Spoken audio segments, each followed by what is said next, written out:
had not seen the new intro. I gotta say, I had not seen that. Well done, Matthew. Well done. Will Muschamp throw it in there. The Arch Manning. Well done. All right. I knew Matthew was over. How long have I missed this, Matthew? Have I just been unaware? How long has this been going on? I need to know. Is this first day? Debut? Yeah. Okay. We get all the goods on the winning drive ride. Come on, we know that. Boom! I like that. Matthew didn't warn me though. He just threw it out there. I warning in the pre-show discussion. He just threw it out there. I saw it at the same time the people saw it. So beautiful thing. That's why Matthew's the man. He's always upgrading, update everything. Thank you guys for joining us. Really appreciate it. Know we're approaching the holidays, so any time that you guys take away from your families to join us, we think of you guys as family too. So we appreciate that. I'm Lifetime Longhorn Rod Babers. Pleased to be joined by fellow Lifetime Longhorn, young prodigy C.J. Vogel, and our own coach, former high school football coach at Vernon, Capel, Brownwood, Belton, Rotan. Also played college football at Abilene Christian, coached there as well, and was on the staff at the University of Texas for multiple head football coaches. These days, you can catch his work at ShipleyRanches.com. It's our own coach, Bob Shipley. How you feeling, Coach? What's going on? Good. Doing good, man. Too warm to be Christmas time, but, That's Texas. Can't complain. No doubt about it. Yeah. Right now, Coach. That's Do life what? in Texas. You got to enjoy the range right now with all this beautiful weather. Yeah, I love it. I was out at the ranch all day. See, there you go. See, people forget that Coach is Took Jordan out there and his boys, and we went fishing. And oh, hung out. nice. Yeah. Mm-hmm. Did y'all catch something or just hang out? Oh, no. Well, Jordan was slaying him. Jordan was catching him and giving his kids the rod and reel. Okay, all right, there you go. See, some people just like to go fishing, but they don't actually catch nothing. Now, some people, that's the whole thing. It's like, no, we don't care about catching it. Just the relaxation of hanging out, fishing. Just That's me. Yeah, that's That's what I was doing today. I was getting lines untangled, trying to relax. Kicking it. Yeah, got the grandkids out there having a good time. Yeah, some people go out there and they trying to pull them in. There you go. Coach, very sick. I'll say it just because I think it's hilarious. In high school, I was talking to a girl. She said, I want to go fishing on a date. I said, all right, not a big fisher here. I asked all the boys who were big fishers at the school. I said, fellas, give me a pond that are no fish in it. I need a pond with no fish, and we'll go out. You don't want to have to touch one and act like you know how to take it Coach, off. I didn't want to have to do anything. Oh, that's great. So How'd it fishing, go? I said, all right. How'd it go? Oh, we didn't go fishing. Okay. That's intimidating. A woman that wants to take you fishing on a date, I ain't gonna lie, that's intimidating. I'd be intimidated. Well, what you want is taught the girls to go on a snipe hunt. Snipe hunt. It's like there really is a bird named a snipe, but they're not anywhere around where I grew up. So we take girls snipe hunting. That's just a way to, kind of get them off the back road. Hey, I think I see one over there. Let's sit. Let me roll the window down. Sit here. See if we can hear one for a little bit. The coach got that old school game. Let's see if we can hear one of them snipes. What's going on? Oh man, you gotta be real quiet though. You gotta be real quiet. No. I love it. Not necessarily. All right. We know we're right off the rails already. We apologize for that. We got to start. We got a lot of things to get to. Of course, your questions, comments, throw them out there. We'll address as many of them as we can. Super chats always jump to the front of the line, and you can interrupt the show at any time. Lots of big news on the 40 acres to start with. Malik Muhammad officially declaring for the NFL draft. The DeAndre Moore departure from the 40 acres now has some clarity. He will be entering the transfer portal. I think that's kind of where we start. Let's start, with the Malik Muhammad news. I think that one is the freshest. And also, if we do, we'll have Stevie Lee come on at one point. If he joins us, we'll let you know. But Malik Muhammad, big news, guys. What are your thoughts? It was pretty much, this was something that everybody was waiting on. It just had not been official. But now it is official. CJ, Malik Muhammad declaring for the NFL draft. First of all, I know you're kind of a draft Nick, at least an amateur one. You like to dive into the mock drafts and all that kind of stuff. First of all, what do you think of this announcement, and where would you think he would be drafted actually?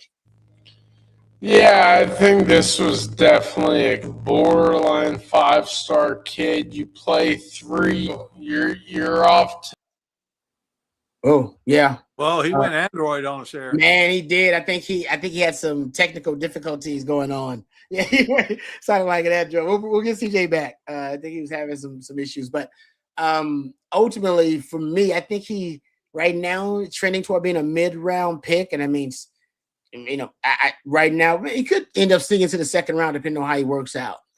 He could be a second-round guy too, depending on how he works and how deep the cornerback draft is. But like right now, I'd say safely kind of throw it out there. He's a mid-round pick. There is no doubt, I mean, that he's a draftable player. I think what he gained in his overall profile this year was more consistency and confidence. I thought he became a more confident player, played with more confidence overall this season. That's something I think he was lacking, a couple of years ago, was that he didn't play with more confidence. And when you don't play with confidence as DB, you don't make a lot of plays on the ball. And you saw this year, made more plays on the football because he's playing like a confident player, confident in his technique, confident that he knows the scheme, confident in his preparation, all those things. CJ, we lost you there for a second because he had some technical difficulties, but talking about Malik Muhammad and his departure to the NFL. Testing 1, 2, 3. How am I sounding? All right. You sound like Darth Vader. Again. Uh-oh. Maybe CJ might be out because that sounded like a robot. So like CJ the android. All right. What are your thoughts, Coach, about Malik Muhammad heading to the draft? Yeah, it's one of those things that I think we all kind of thought it was going to happen. We're expecting it, although I was kind of holding out hope that he would come back, but it just doesn't make that much sense to me because. And I have no idea what his NIL money is, coming in, whatever. But, stay, maybe even get that bumped a little bit if you stay and, get your draft stock up a little bit more. But, hey, everybody's got their own story. Everybody's got their own stuff that they're dealing with that we know nothing about. And so you respect that. And I'm sure he's got a lot of smart people that are, helping him. Hopefully, those agents and others are doing what's really best for him in terms of longevity and the long term, of what he's doing. There's always somebody, if they want to make money off of you, and I'm not saying this is what's happened at all, but they don't want to. They're going to tell you they don't want you to get hurt. You don't want to have a career-ending injury. You got to make money while you can, and all that's legitimate. It just comes down. To what I hope was a personal decision that he and his family made that they thought would be best for them. And, as we've talked about throughout this portal and draft declaration times over the last few weeks, nobody's bad-mouthing any of those kids. I mean, we wonder sometimes. There's a few head scratchers when you're, mid-late round, especially late round, but because it's not like these guys, are just getting, laundry and weekend, meal money. They're getting some real stuff. So anyway, but again, I appreciate what Malik has done for our program and the way he's represented the university. And I feel like, I'm sure most all will join me in wishing him the best of luck, even though we selfishly, want to see him back in the burnt orange. Yeah, just makes the defensive backfield more of a priority. I think I think this was the assumption anyway, but now it is definitely you gotta address the defensive backfield in the transfer portal. All right, CJ said he wants to try it one more time. Darth Vader is back. Testing 1, 2, 3. There you go. All right. I was about to throw this like a Randy Johnson fastball. Anyways, just real quick, my thoughts on Malik Muhammad. This is what you want your borderline 5-star guys to do, right? Just like Anthony Hill did earlier this month. Come in, be a 3 and out, head to the NFL, keep that rotation fresh, contribute immediately in the starting rotation. Obviously have some big time moments. I thought this year you didn't hear Malik Muhammad's name all too often, and that's a great thing for a cornerback. Rod, you could speak to that. Mm-hmm. You're right. I mean, that's one of those things. Your left tackle and your cornerback, you almost never want to know who they are, because if you don't, that means, hey, they're probably doing a pretty good job. So look, for Manny and Malik, I think it's fantastic that he's off to the league. And again, it's another feather in the cap of Texas being able to push their top end players out into the NFL, something that for the 10 years before Steve Sarkisian and his staff, they were unable to boast and, basically point to and say, we can do that like the upper echelon teams in the country. So this is fantastic. You can do it across both sides of the football, basically at every position. So good job, to the Texas staff. Congrats to Malik Muhammad. That's fantastic. Yeah, looking at potentially multiple defensive backs being drafted in back-to-back years. That'd be pretty cool. Start that kind of pipeline for DBU. All right, before we get to our special guest, let me tell you about our friends over at South. That girl took the picture cyber attacking CJ. You didn't know she was an IT whiz now. Yeah, she went a different direction. She hacked CJ like that. All right, let's thank our friends over at South Point Dodge real quick. There's nothing like Texas football, and nothing runs like a Ram. South Point Dodge is Austin's Ram headquarters, and during the December wrap-up-the-year sales event, the deals are hotter than ever. Huge savings on Ram trucks and Jeep SUVs, plus exclusive perks for on-Texas football listeners. How about this? You have 90 days to make your first payment when you purchase a new car over at South Point Dodge, and they'll ship that fantastic new ride to you wherever you are in the great state of Texas or beyond. Over 600 vehicles in stock right now. So whether you need a workhorse or a weekend warrior, our friends over at South Point Dodge have you covered. Go check out southpointdodge.com or go check them out in person off of I-35 in South Austin. Whether you need a car, a truck, an SUV, whether you need something new, something used, a trade-in, whatever you need. My friends over at South Point Dodge pride themselves on being Austin's automotive everything. So check them out today at southpointdodge.com. All right, let's bring on our special guest. He joins us each and every Monday, and we are grateful for him taking the time. My former teammate, lifetime Longhorn, there he is, and good friend of the show, Stevie Lee, joining us. What's going on, Stevie? How you doing? I'm good, man. How are you guys? Doing good, man. This is a very eventful offseason so far. Imagine being in the game week of a bowl game and nobody talking about the bowl game. Yeah, that's all tough, we're talking man. about is all the other stuff going on, right? Yeah, we didn't have anything like that, Rod. Man, this is a new era of college football. It's crazy. All right, so let's talk. First, I got so many different stories I want to ask you about. Let's start with Muschamp. I think he's the biggest. Give me your thoughts on Muschamp. Just go. Boom. You got it. Listen, and PK and Akina out. Throw it all out there, too. Golly. I think I said it once on this show. I thought that the game probably passed Akina by a little bit. He's 69 years old, guys, and I mean he's a great Hey. Well, Coach, you're doing the right thing right now. You sitting over here talking to us, not coaching. So, well, I ain't 69, but yeah, exactly. So, he's a great human being. I love him to death, man. But I don't know if he could, at 69 years old, could relate to the kids of today, at the University of Texas. So I don't know. I would love to see him still there, but he's not there anymore. So we can't, try over that right now. But he was awesome for Texas and made DBU. So when it came to PK, I was stunned. I was like, what's the move? Then I dove into it a little bit. Rod, I text Rod. He wrote me a whole dissertation about it. And, I literally had to pull over to the side of the road and actually read what he wrote. Yeah, you don't want to do that. You read that. So, but it made sense, man. I started thinking about it.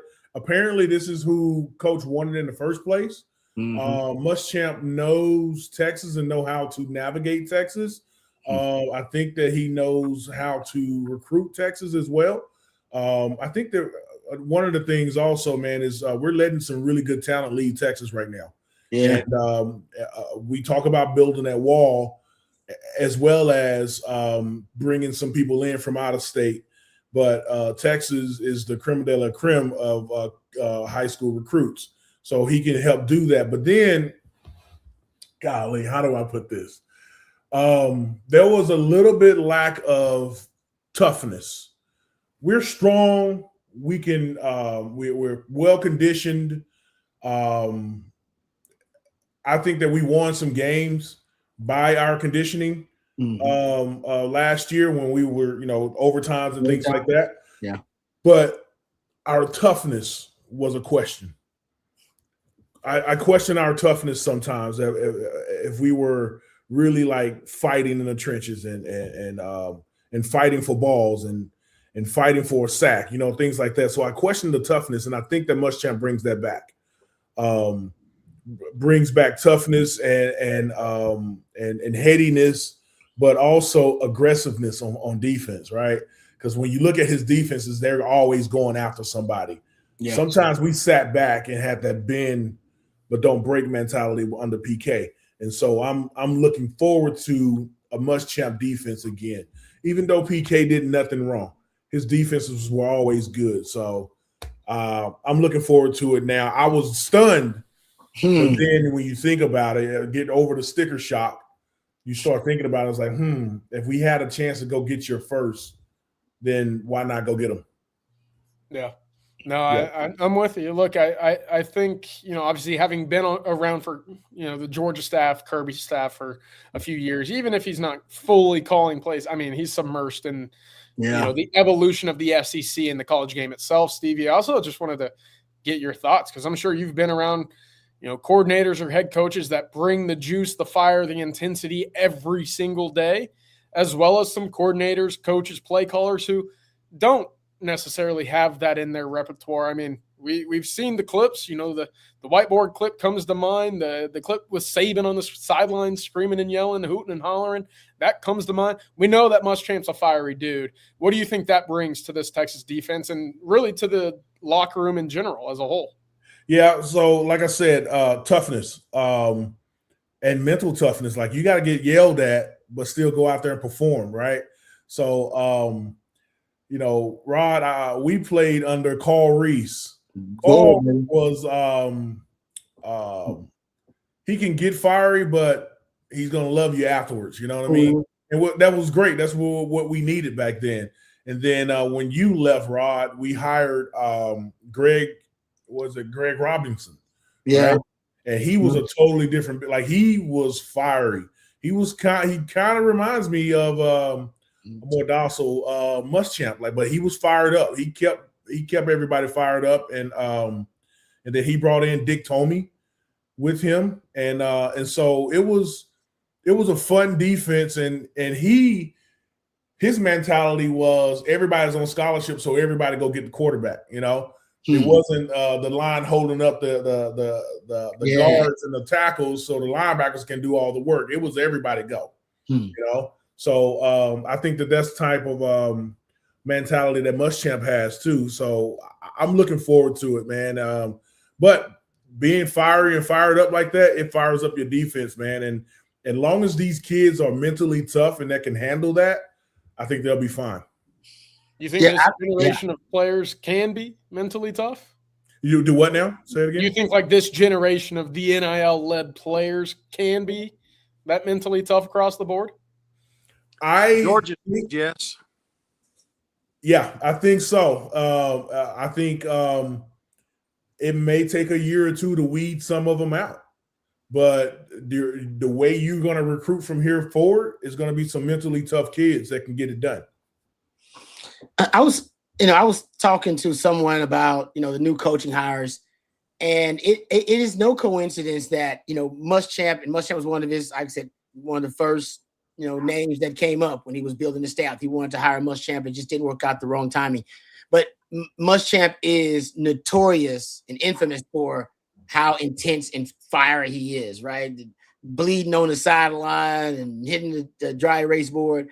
And bringing in Jaluk is also known for being a fiery guy. I mean, remember he was in the middle of that scuffle. Yeah. So I ain't gonna say nothing. Yep, y'all remember? He's a fiery guy, and I don't think it's a coincidence. I think if you look at a guy like Kirby Smart and all the stuff we know about Kirby, is one of them. He's just intense and he's fiery, like he is. I think Bob Stoops was kind of had some of that in him. And Mac had a hard time trying to match it. And to your point, Stevie, he brought in some more fiery guys. Like, I'm going to bring some intensity to this staff because maybe I ain't like that. And you can't be inauthentic. You You can't be something that you're not, but you can bring in coaches that they are authentically intense. And I do think, one underrated parts of this, bringing this new staff on, or at least this him, obviously these new hires, is he wants that edge. And like you said, Steve, it's going to rub off on every part of the team, but I think he wants a little bit of it on both sides. Because Sark knows that ain't really him. You may have that in your strength and conditioning staff, maybe, but I think he says he needs it with his coaches, and he's not getting enough of it. So, yeah, I totally agree with you, man. So I've had the pleasure of actually hanging out with Jalute the last couple of days here, and he's just as intense off the field that he is on the field. So. It's real. It's real. Man, it's real. It's real. Yeah.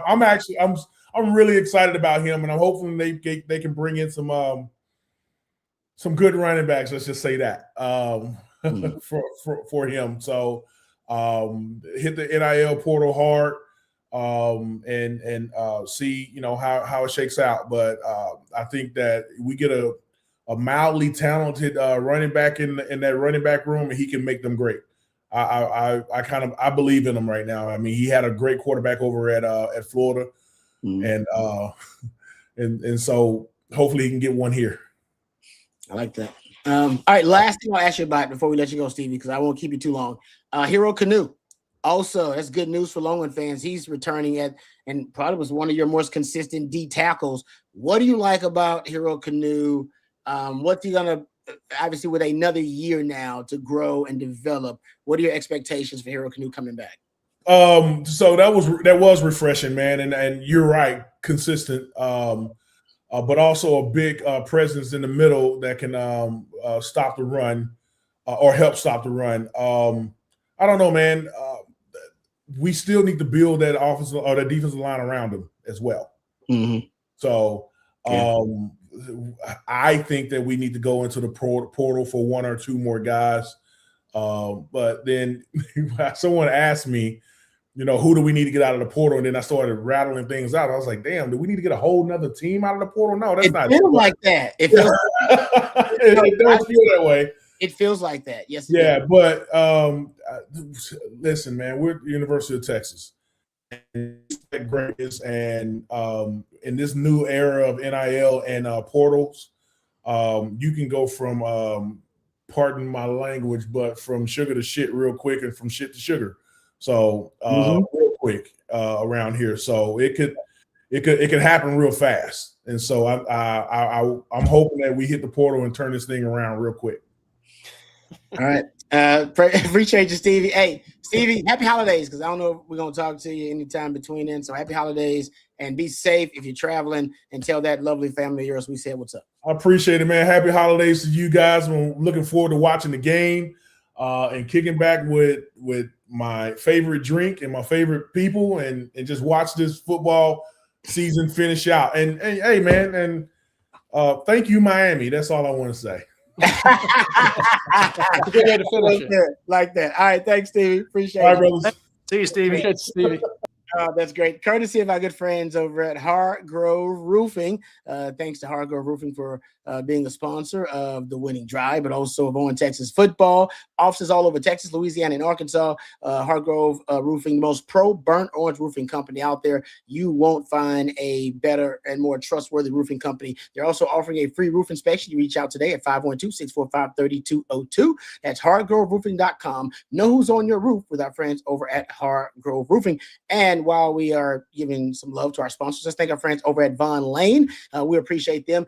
If you are traveling this holiday season and you're thinking about, I got to make that drive to Dallas or Houston, or I got to make that drive to Austin or whatever, any city in the great state of Texas or in around the great state of Texas, how about you give Von Lane a try? Because when you deal with the traffic and the road rage on your own and you arrive wherever you're going exhausted, or whether you got jet lag because you do decide that you're going to fly, you got to deal with the airport stress and deal with delayed flights potentially and TSA lines. You don't want to have to worry about that during the holiday season. There's enough stress during the holiday season. Let my friends over at Von Lane treat you to the most luxurious travel experience on the road today. No TSA, no stress. Sink into one of just 22 oversized seats that recline 140 degrees. Fire up the Wi-Fi, plug in your laptop, lean back with a cold beverage, cold beer, cocktail, while your attendant takes care of the rest. Von Lane is booking right now through the rest of the year, so secure your spot. It's easy. Go to vonlane.com. Use the promo code OTF25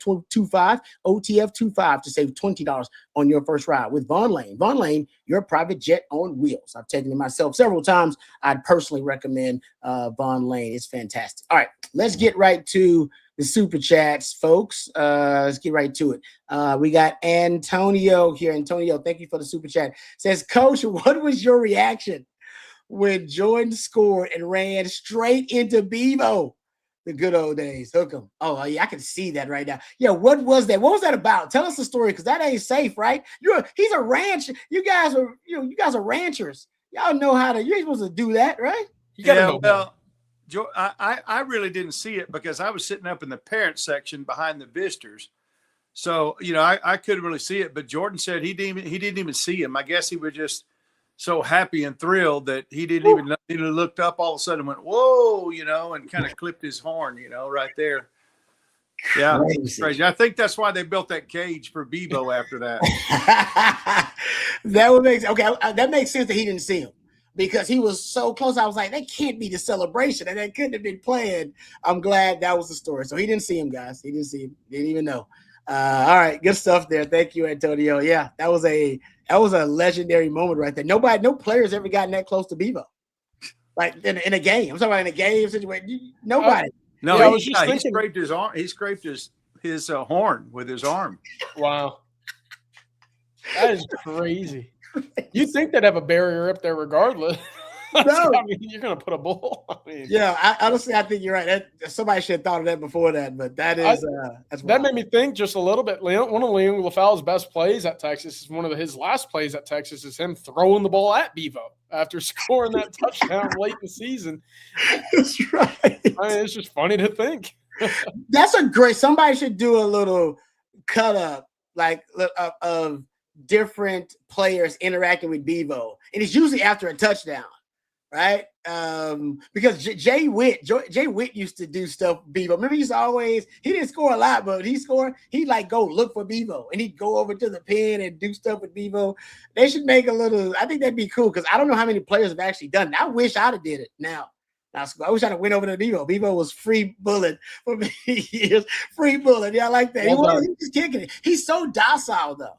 I've been told, by the way, by folks close to Bevo, that he is not drugged up. That Bevo is not drugged. They do not drug up Bevo. Nuh-uh. There's no PEDs involved here. All right. That's why the bloodline is so important, because it's a very docile bloodline. Like apparently this bloodline, like they're really, calm around humans for the most part, not bulldogs, humans for the most part. And they're just that bloodline. It's like, certain dogs are like that. It's like, no, it's just a great bloodline. So that's why I don't know how far back the bloodline goes, but that's why it's so important. Anyway, random discussion about Bevo there. All right, good question there. Michael, keep it up here. Says, CJ needs a GoFundMe for good internet. Add this super chat to the CJ Internet Fund. There you go. I'm blaming the parents. The parents got a party downstairs. Everything's going crazy, man. You talk about having a go homework environment. What are we doing? I love that CJ's the one working, parents downstairs partying. That's how the tables have truly turned. I know it. Mama Vogel going to come in a little bit, The stream will be off. I would say Mama Vogel she comes on, in the chat. She comes in and chats all the time. So I wouldn't doubt about she might make an appearance there, CJ. You might get video bombed by Mama Vogel. I know. All right. Thank you, Michael, for the super chat. We appreciate it. Rocky, exercise the demon, CJ. Cast away the spirit of CJ Mateer and arise, Arch Vogel. Wow. Man, I would love it. Coming back, though. Your boy's coming back, ain't he? Don't be saying my boy. I'm on. I'm done. I've seen the last 6 games of the year. We've all seen it. Look, I was wrong there. I thought the kid would be all right. You have surgery on the hand. Things don't go right. But the footwork, the mechanics, it's ugly. And I'm sitting here telling you both, if A&M and Oklahoma return both quarterbacks next year, they'll be in no better position than they are currently. And Texas fans should be over the moon for that exact reason. Yeah, Muschamp right now is salivating thinking about it. He's like, oh, both of them coming back? All right. That's exactly what I need. All right. Thank you for the super chat, Rocky Poor. We appreciate it. Todd, super chat. Thank you. Very kind of you. Says, what portal moves do you expect from Sark based upon what you know as of today from those leaving to this point? This is a good question because we didn't necessarily get to the DeAndre Moore news, but we knew he was leaving, but it has now been clarified. He is hitting the portal. Be interesting to see where DeAndre Moore lands. What are your thoughts? CJ, you up first. What portal moves you expect from Sark, kind of based on our current knowledge of the situation and circumstance? Yeah, look, offensive line will remain top priority. In fact, tomorrow I'm going to drop a piece over at On Texas Football, kind of like where my priorities stand for the Texas Longhorns moving forward. Again, the portal opens up January 2nd, but look, linebacker becomes a very important piece. Running back, we know, is going to be a place where Texas is highly or heavily involved in spending big for a very talented back. And Coach, I'll even offer this up because look, we know slot receiver gonna be important, but I think corner has to be a spot where Texas looks very heavily at this next upcoming roster and say, hey, we've got some talented youngsters, but with the way that we've seen them rotate, and look, I don't know off the top of my head what Muschamp's defensive rotations look like. I know Orfe like to use about 4 to 5 guys in a given game, especially towards the back end of the year. But I have to imagine someone joins this conversation at the cornerback position to elevate that competition going into next season. Yep. I think you're right about it. I think you have to. I wouldn't doubt if you get 2 guys in the secondary over now. Like I said, I think the defensive backfield has to be a big priority for you. And because you don't want to depend on too many unproven commodities back there in the secondary. Coach, what are your thoughts about what you expect? I'm going to take the opposite approach, and that is, what area do we not need help from in the portal? Quarterback. Yeah, that's one. I know. No, I agree with you. That's one. But yeah.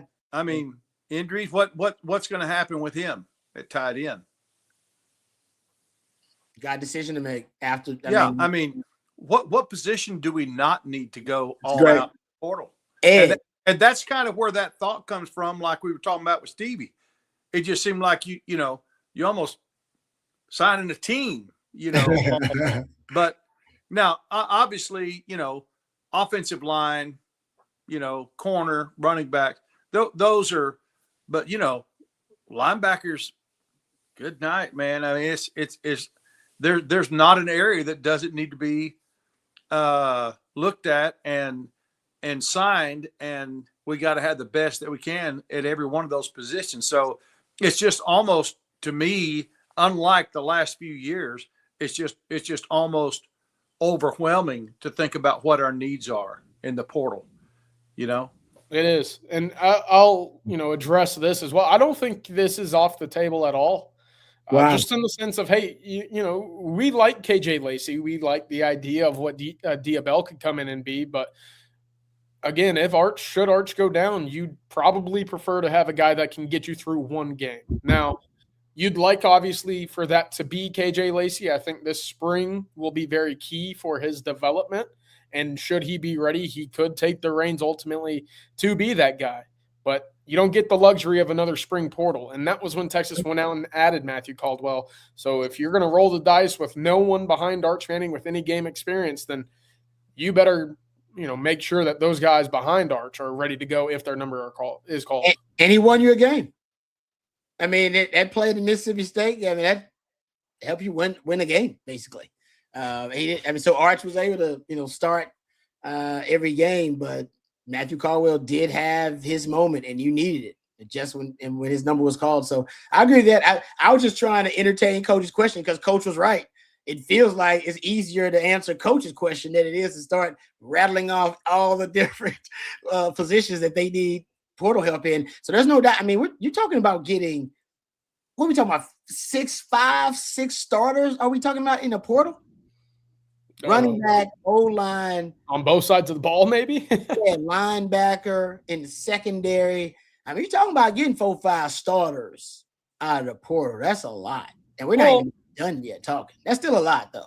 I feel like that's kind of been, with the exception of the offensive line. Over the last couple of years, Texas has been pretty close to that mark. I don't think going into 2024, they didn't, Emmett Mosley, Jack injuries. You look on the opposite side of the ball, went out and got 4 or 5 defensive linemen. Brad Spence by the end of the year was a key contributor for you. Now you're seeing a lot more of these guys end up in the NFL, and you're saying, well, we still have the premier positions in place to compete heavily. And Rod, we've talked about it. If you're going to maximize those premier positions with what you'd kind of consider to be the fill-ins, I'm not taking away, but you might as well go big there and get yourself a starting level guy immediately so that across the board you look at it and say, we believe that this talent or this roster talent-wise can compete with anyone in any position. So I guess quarterback now, we've thrown that out. So you should be looking at another Matthew Caldwell if you can find him. And I think edge is the only position then. I guess you don't need help in the portal. Is edge? I'd agree. Okay. And that's kind of mind-blowing to think about. Throw this out there before we move on to the next question. Percentage of starts by transfers for Texas last season, or this season, I should say, has 17%.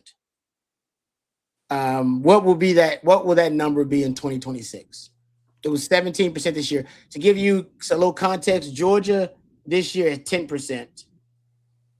That's the lowest in the college football playoff, by the way, and by a long shot. I mean, the team that's, if you look at starts by transfers percentage, Ohio State's at 28%.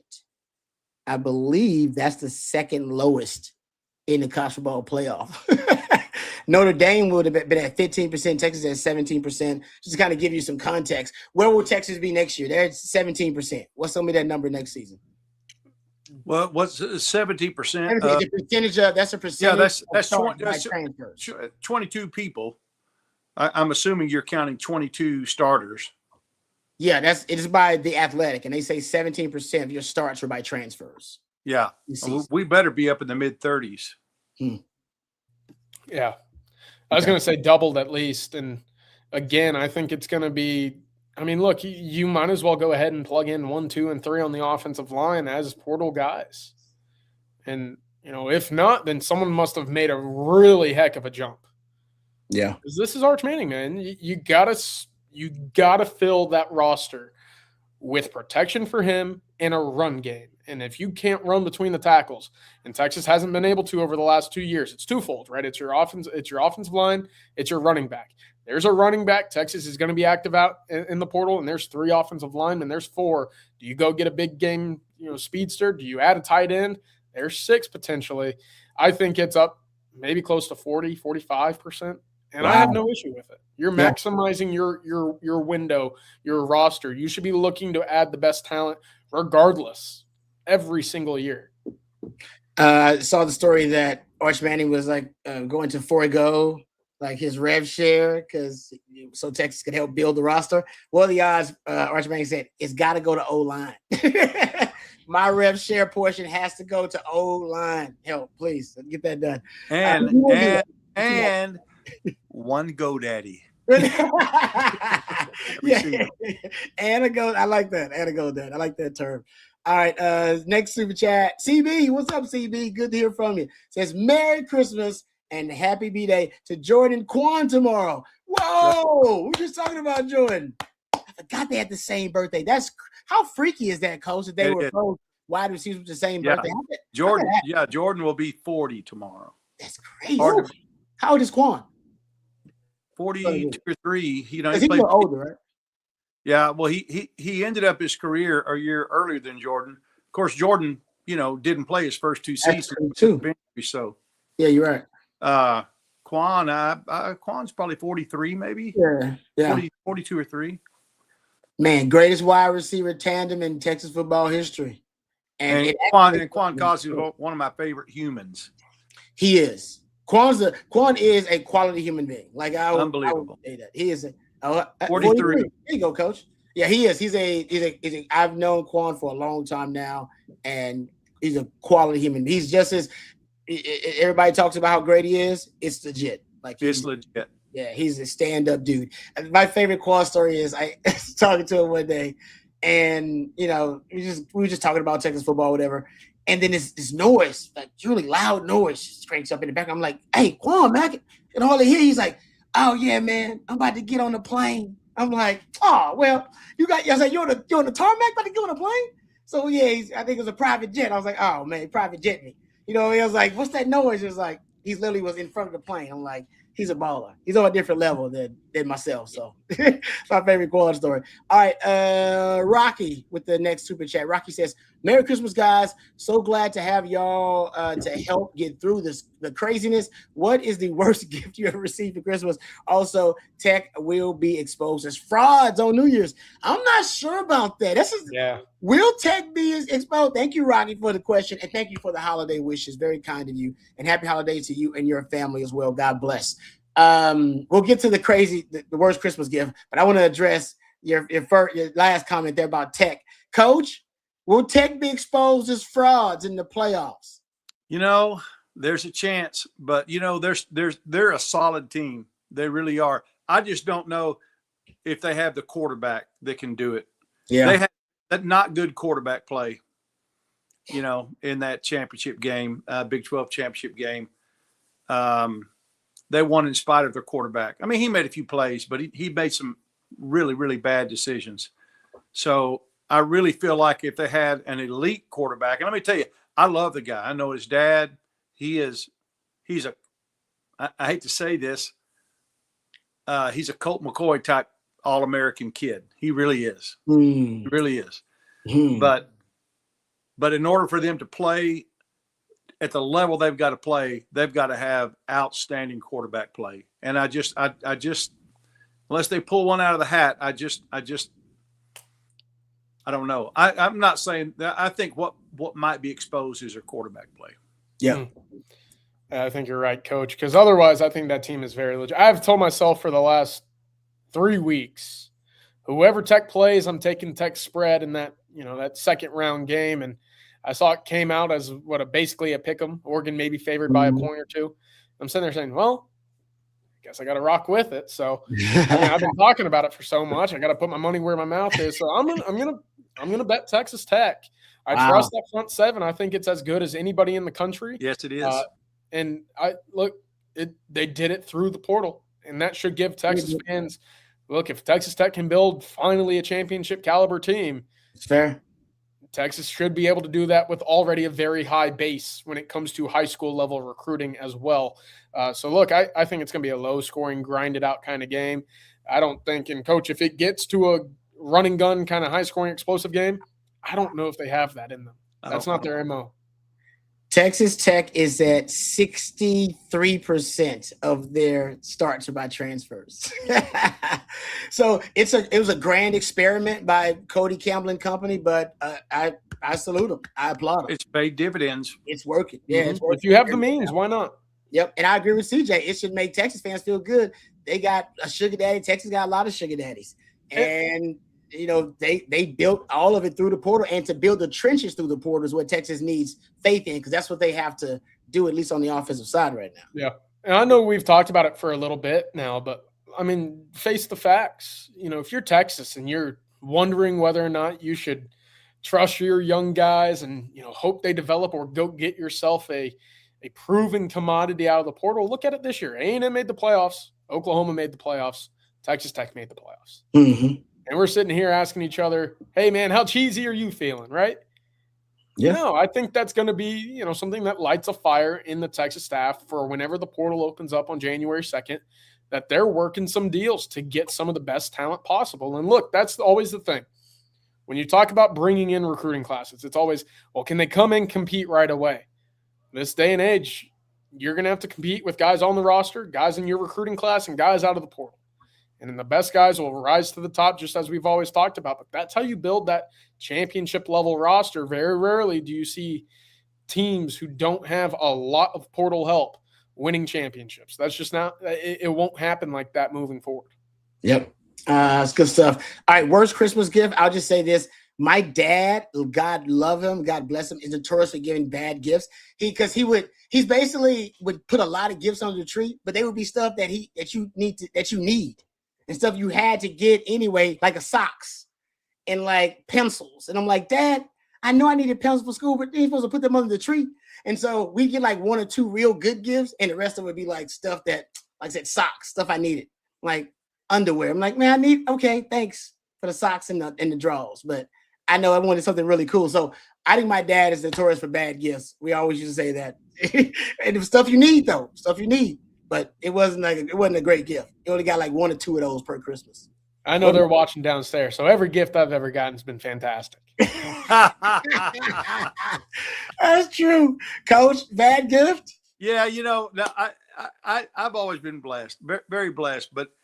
But my brother and I, for years, my older brother and I had a little thing going. We used to have, once you get married and you have kids, then you have the white elephant deal, Yeah. Crazy gifts. Mm-hmm. And so for 48, almost 49 years, I chewed tobacco every day.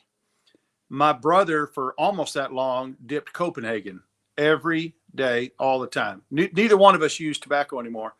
But so I would always buy him for the pink elephant, whatever. I would buy him a roll of snuff, and he would buy me a case of chewing tobacco because nobody else wanted this stuff. And so then if somebody got it, I would always, trade it back to you. It's always winner, chicken dinner, That's the system right there. That's a nice way to rig it. I never thought about that like that. That's pretty good.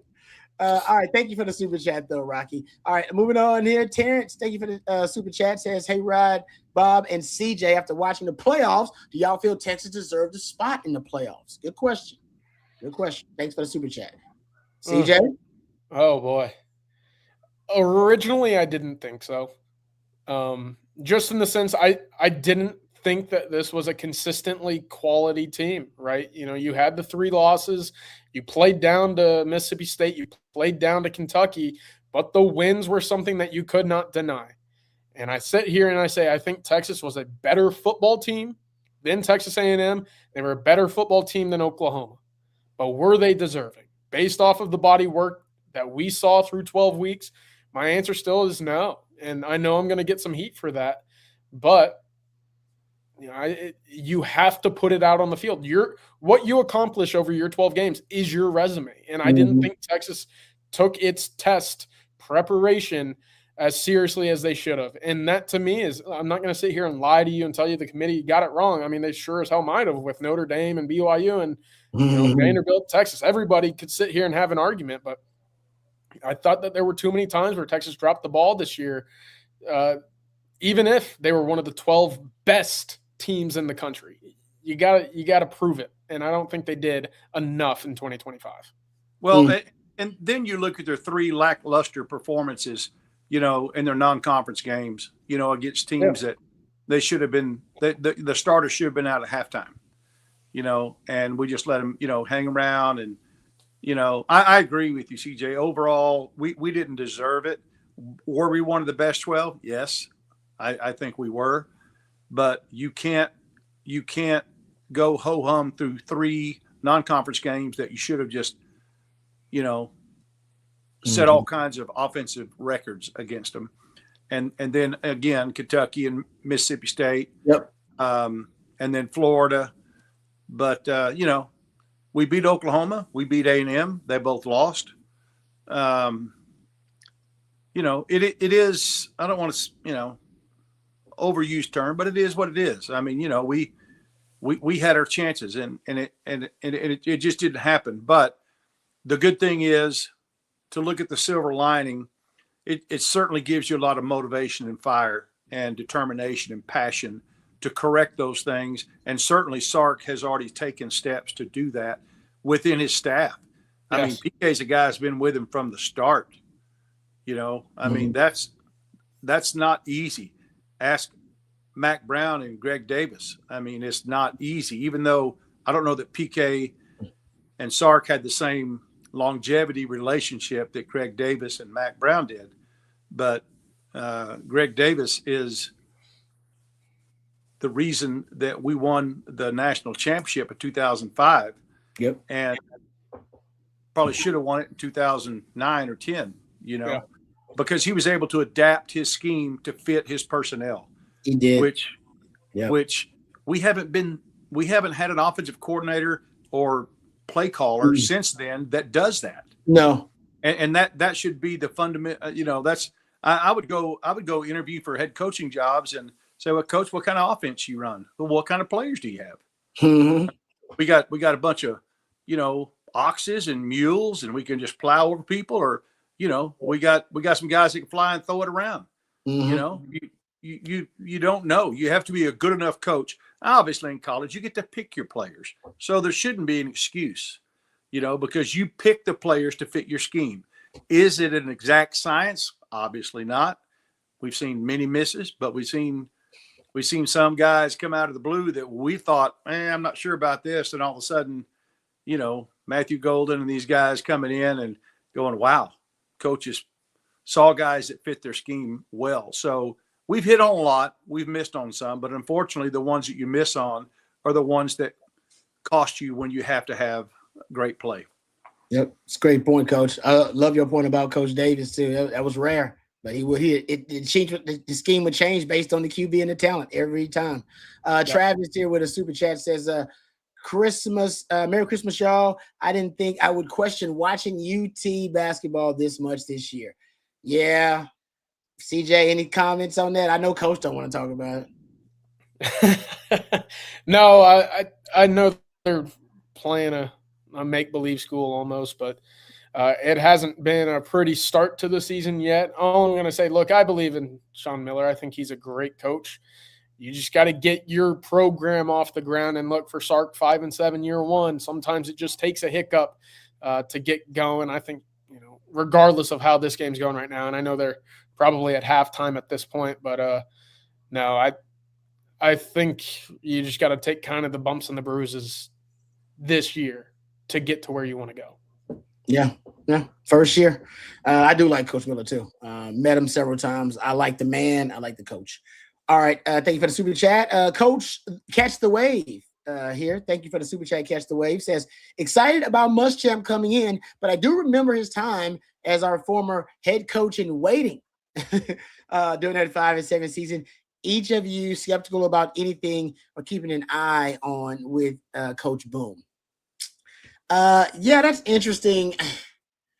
Am I skeptical about anything with him? Yeah, because I will say that there is a little bit. Listen, there's his defenses at South Carolina toward the end of his time there were not great.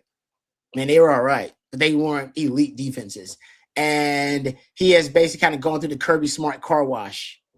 And now he's considered, pristine elite again. That'd be the only concern is that, there was some drop off there at South Carolina with his defense, but for the most part, his resume, you can look at that and easily say those were exceptions and outliers based on probably a lot of stuff that him being, a head coach and play caller and coordinator are way two different jobs, right? We've seen coaches, they excel as being a coordinator and a play caller, but not necessarily a great head coach. May have been a lot on his play at the time. So I don't know if that you can all say those were his defenses, of course, because he's a defensive mind as head coach. But that may be the only thing that I can throw out there as, maybe that can be something to be concerned about. But like I said, there are so many, it's multifactorial, and so many factors could have contributed to that. I don't think the head coaching waiting was a good idea. It's one of those things that, as a coach, you're only as good as your last season. You really are. And, there's times we thought Sark was, the best coach in the country. Then other times people are calling for him to be fired, Yeah. The head coaching waiting is that was just one of those things, I guess they tried to do or felt like they had to do to keep him. But I can just tell you human nature in my mind, and I'm not saying this is what happened with him, but human nature in my mind is a fragile thing, when it comes to, I've already earned this. I've already earned this. I'm already going to, so when I'm the head coach, this is what I'm going to do. And I'm starting making a list of the guys I'm going to hire, guys I'm going to get rid of, here's how I'm going to do this here. You know what I'm saying? Instead of focusing on your job. And like I said, I'm not saying that's what Will did. I know him. He's a great man. He's a great football coach, but wasn't a good idea. Therefore, you don't see head coaching and waiting anymore. Not really. No. Because not a good idea. Yeah. I'll say the one thing for me that, I think Muschamp will get right, but you have a couple, assistant coaching vacancies right now. And I think there'll still be some movement with this defensive staff. I'm not sitting here saying I think he's going to whiff, but I want to see what it is, right? I imagine that he brings guys that he's familiar with. How does that adjust to what Texas has run and will run? That's going to be interesting to me. But altogether, look, for all the stories that, Rod, you've told from, we've said here and listen to Coach Bobineau. I mean, like, Coach Shipley, I'm sure you've got plenty as well. Everybody sits here and says, like, the intensity of that side of the football changes. And I want to sit here and watch games next spring or next fall and sit here and say, God, these guys are playing with their hair on fire. But it's all sound, right? So that's what I'm excited about. And I think that'll translate well to what's going to be a pretty exciting road schedule for Texas as well. Yep. Yeah, I think so too. You got some night games. I think you have a lot of night games coming up this next season. All right. Thank you for the super chat there. Catch the wave. All right. A couple of more here before we end things. Kyle with a super chat. What's OU and A&M's percentage of portal starters? I can get that for you right now, Kyle. Oklahoma is 32%. Starts by transfers. A&M is 44.8%. Starts by transfers. Imagine where A&M would be without Concepcion and Craver. I mean, they have a quarterback that can't complete a pass down the field. If it's not completed underneath to those two to create after the catch, that team would have been a mess this year. So but you got to spend to get those GoDaddies, and they did exactly that last year. GoDaddies. I like that term, baby. I know, I do too. All right, last one here, and it's appropriate. From Yo Yak says, Merry Christmas, guys. And yes, Merry Christmas to everybody out there. Don't know exactly what you guys' schedule is going to be, so we don't know who's going to be joining us over the next few days. But if we don't get a chance to see you, happy holidays, and please be safe. Enjoy your family. We consider you guys to be family, so we appreciate you guys all the time. All right, Coach, appreciate you as well. CJ, appreciate you and your expertise and knowledge. Go down there and enjoy the family. Matthew is the best in the business, so he's a real MVP. Y'all give it up for my man, Matthew. Let's thank our sponsor before we get out of here one more time. Let's thank our friends over at South Point Dodge. There's nothing like Texas football, and nothing runs like a Ram. South Point Dodge is Austin's Ram headquarters, and during the December wrap-up the year sales event, the deals are hotter than ever. So huge savings on Ram trucks, Jeep SUVs, plus exclusive perks for ON Texas football listeners. Right now, 90 days to make your first payment, and they'll ship that fantastic ride to you wherever you are in the great state of Texas or beyond. Over 600 vehicles in stock right now. So whether you need a workhorse or a weekend warrior, our friends at South Point Dodge got you covered. SouthPointDodge.com, or go see them for yourself off of I-35 in South Austin at SouthPointDodge.com. All right. Thank you guys for all the super chats and all the participation. You guys make these shows fly by because we're always having a lot of fun. And thanks once again, CJ, you're the man. Thank you, Coach. Appreciate all of your hard work. Thank you as well, Matthew. If we miss any of your questions, direct them to the gentleman at Coffee and Football bright and early tomorrow morning. It'll be Bobby and Jerry. For Coach and for CJ and for Matthew, I'm Mike Tom Longhorn, Rod Babers. Also, thank you to Stevie Lee. Appreciate him as well. Hook 'em horns.